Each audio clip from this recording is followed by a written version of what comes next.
Welcome to our channel. Today we how to disable Teachable site notifications from admin dashboard, full guide step by step clearly.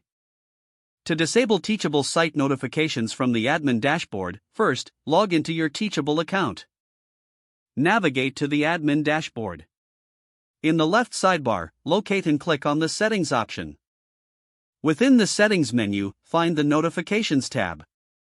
Click on the Notifications tab to access the notification settings. You will see various notification options related to site activity. Carefully review each notification type listed. To disable a specific notification, simply toggle the switch off.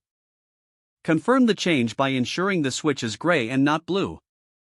Repeat this process for any additional notifications you wish to disable. Once you have adjusted all desired settings, scroll to the bottom of the page.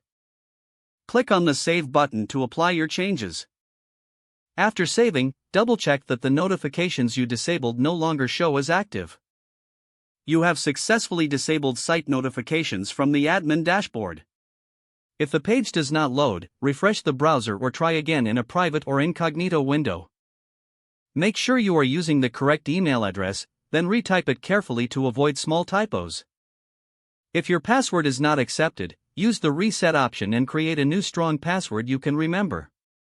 Check your spam folder for verification or security emails, then complete any requested confirmation steps.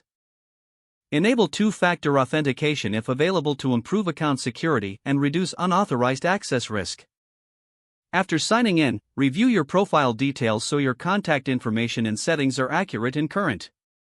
If you see an error message, note it down and try again after restarting your device and internet connection.